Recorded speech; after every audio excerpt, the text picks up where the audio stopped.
Hi everybody, it's your old pal Chuck, and I'm back with another review.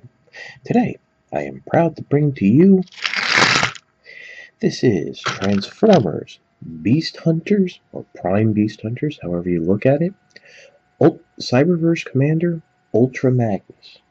I have to give a special shout out to my Canadian buddy Rob, who I know from Twitter and the Cybertron forums, for being able to hook me up. As of this recording, which is the April 8th, 2014, these figures are only available overseas and showing up at Canadian retail. Ultra Magnus is a heavy retool. We're going to get into that in robot mode of the Wave 1 Transformers Prime Cyberverse Commander Optimus Prime, with, of course, a new weapon, being the hammer, the Forge's Solus Prime. Now, with all the newer Ultra Magnus figures, the Voyager, the Weaponizer, and what have you of the Platinum Edition, there's always been these complaints that, the hammers come up a little short. And while I do feel this hammer is a little short, I think in terms of detailing, it kind of makes up for it. Also, how much bigger do you want the hammer than, Ultra Magnus? Any extension to the handle might have been less, more in the budget, or made it difficult for the robot to hold. One thing that's interesting is it has a double peg system, because basically what that means is the wider peg can fit into the trailer hitch right there, and the smaller peg can be pegged in to the various ports on the figure. I guess it's not a port. For example, right here on the front, if I can hold the hammer in my hand, you can get it in there somehow, like so. I do believe there's also a spot here on the side, so I'm fairly certain we can do... Oh no! It's unfortunately that hole's a little too wide for the handle, so you really can't do crazy driver mode. And if you notice, it does end up tilting the truck to the side, but if you can get it up there, yep, you can get it up there as well, but I think for most of us, we're just going to keep it back here. So, as you can see, it's predominantly the Ultra Magnus colors, white, blue, red. There really isn't a real windshield, but again, we'll get into that in robot mode. And so, much like on the original Prime figure, some of the joints are peeking out. But I do have to say, I really do like this repaint retool. And I really want to mention, and we'll get into that more in robot mode, that the joints are much tighter. This is the third version of this mold, and this is the tightest the joints have seen.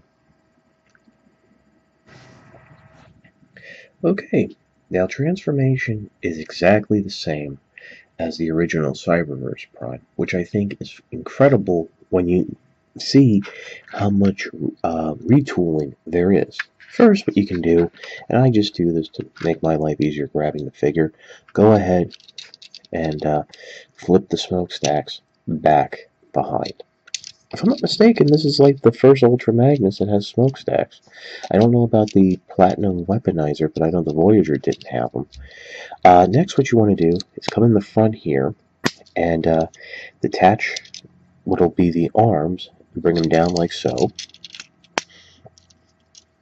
They peg in and slot in various places here. Next, what you want to go ahead and do is rotate the arm out all the way up on that secondary, what will be the shoulder joint right about here, and then rotate it down again. That'll just help keep it out of the way. If you want to keep it on an angle like so. Do that again on this arm, just like so.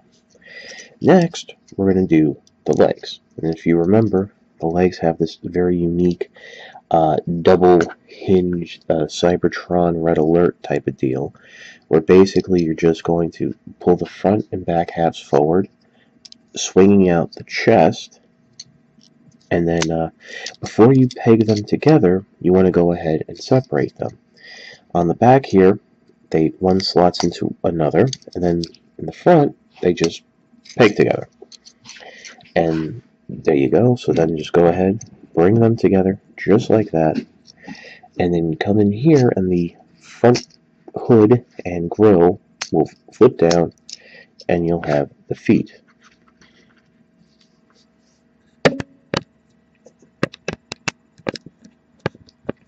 Adjusting the camera ever so slightly so we can keep the figure in focus.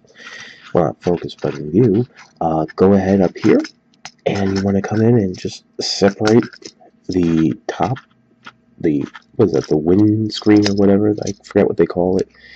And if you remember on the original one, on the original version with Prime, these are the shoulder pads, and they're on actually an entirely separate joint. So you just want to bring them down, rotate them on the ball joint, and then just bring it out just like so. And do this on both sides. And basically, there we have the robot mode.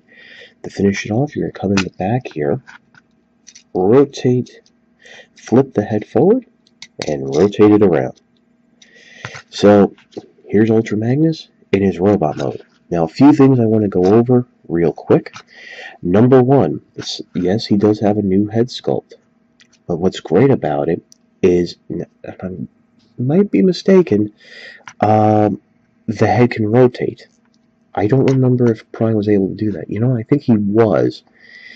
But the bigger thing, and we're going to have to come around to the back here, is you may notice something's missing. And what's missing is all the clear plastic. Basically, on the original Optimus Prime, this whole section was clear plastic for a light-up gimmick, which is part of the early Prime toys. And instead of having a hole here, there was a peg for him to plug into and stuff. And then coming around here on top, this was the big part. I'm going to have to flip the head back so you guys can really see.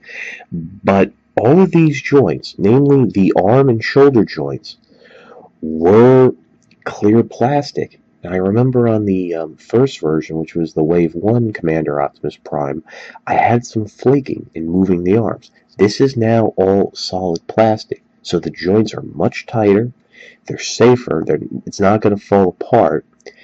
And what I think is really wonderful is, again, with the retooling, they took out that peg, so you can come in and store the hammer right here. It'll just slot in. You'll be using that larger extension, just like so. Or if I usually store it like this, up, so he like reaches behind and pulls it out. But my one complaint, and this has always been around since the figure, is this waist joint really doesn't lock into place. I mean, you can get some rotation out of it. Whoop, you can rotate it right off the joint, but it's really it doesn't really peg in. It's just strictly friction and what have you. But yeah, so again, another little not necessarily negative, but another major difference is this whole chest piece. On the original versions of this mold, it was clear plastic, but since the clear plastic was removed, they went ahead and just did a textured design that looks less like a windshield and more like a chest plate. All of the articulation is still here, meaning you have ball-jointed shoulders, ball-jointed shoulder pads, which you got to play with them a little just to be able to move them around, but you can move them on those double joints. Ball-jointed elbows. Head, as I mentioned, rotates. You do have that rotation at the waist. Ball-jointed hips. You do have single-jointed knees, but you get a good 90 degrees right there. And really, there's nothing much to the ankles outside of the transformation joint. And of course, Ultra Magnus can make the hammer to fall and hold his hammer. Unfortunately, he can't do any double gripping because of how the hammer is designed.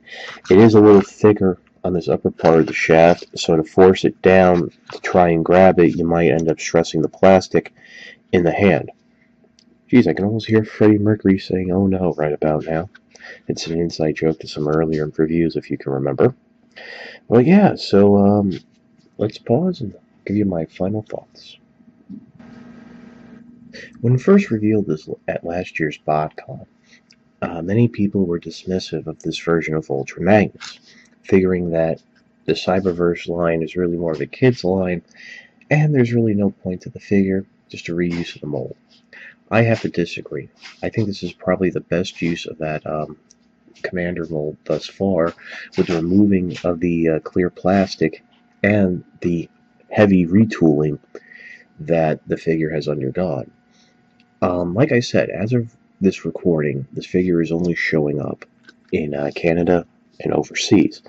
If you have a friend in Canada, do try to pick it up, as I think it's a very worthwhile figure to have. As well as his wave mate Bludgeon, which is also another retool repaint. I would not pay the excessive prices it's going for online, $30, $40, in some places $60. If you can't pay more than Canadian retail plus shipping, don't bother, because I hate to say, it's really not that, oh my god, wonderful. This is your old pal Chuck for Ultra Magnus. We'll see you next time.